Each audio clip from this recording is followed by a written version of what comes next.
There's a lot of blame to go around, Big Blue, but let's start with the uniforms. Yeah, well, listen, they wore the brown pants. Insert metaphor here. I mean, there was just nothing went right for them today, and you thought new season, there might be something to kind of hang your hat on. New hope. New hope.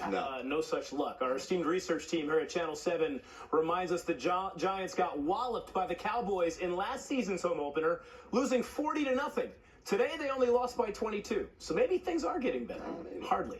The 100th season celebration today at MetLife saw all the Giants greats in attendance: Phil Simms, Eli Manning, Lawrence Taylor, and you know what? The team in red could have used all three of those guys today. Malik Neighbors, welcome to the NFL. The Giants' top pick with his first catch in the league. It goes for 25 yards. He had 5 catches for 66 yards, but the Giants were playing catch-up all day, thanks to none other than Sam Darnold, huh? Yeah, the former Jet had one of his best games at MetLife today. Too bad it was in the wrong uniform. As for the Giants quarterback, more of the same from Daniel Jones. This, friends, was not how you drew it up. Jones with a pick 6, one of his 2 interceptions on the day. It was so bad, he even got booed in the parking lot.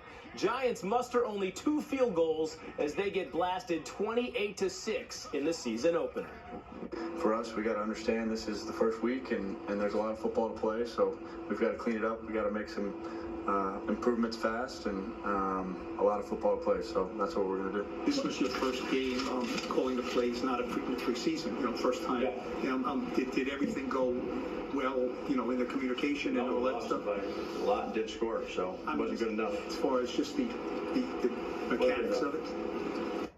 A lot of work to do for Big Blue. Now to the Jets, who kick things off tomorrow in NorCal. The hype train, it's ready to leave the station if Aaron Rodgers and crew can live up to those lofty expectations. Rodgers entered the season as now a 40-year-old veteran coming off a torn Achilles. And as he told ESPN's Alex Smith, he does so wondering what happens next.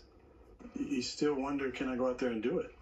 Until you've done it. Now, training camp was awesome for me because I had one of the better camps I've had. But every day, I was telling one of the coaches, every day I got to remind myself I'm great. I got to go out there and do it. It's the same thing come Monday night. Like, I got to go out there and remind myself I can do this.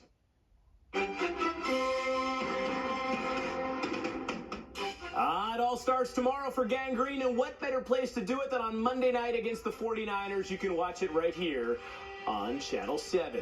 Hey, look at Tom Brady, the broadcaster. The much-anticipated TV debut saw Brady call the Cowboys and Browns, a game that featured the new highest-paid player in NFL history, Dallas quarterback Dak Prescott, signing a 4-year, $240 million extension with $231 million guaranteed. Wow. Prescott then went out and led the boys to a big 33-17 win over the Browns, saying he is motivated to live up to that big contract and finally take Dallas to the Super Bowl. Good luck with that. Now to baseball, where the Mets were looking to make it a perfect 10. The Amazons living up to their nickname in these days in search of their longest winning streak in 9 years. To Citi Field we go, where Starling Marte broke a scoreless tie in the bottom of the 6th. His RBI single gave the Mets the 1-0 lead, and the joint was jumping.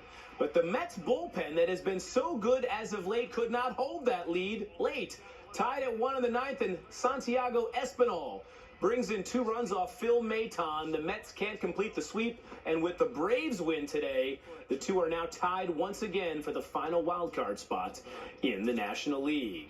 Garrett Cole and the Yankees going for the sweep of the Cubs at Wrigley Field. No relation. Cole celebrating the big 3-4 today. 7 strikeouts in 6 innings, but his offense was no help on this day. Anthony Volpe goes down swinging to end it. Bombers lose 2-1. The Orioles also losing today, so the Yankees remain a half game up in the AL East. On Cole's birthday, we'll check in on the Liberty and the men's final at the U.S. Open when we come back.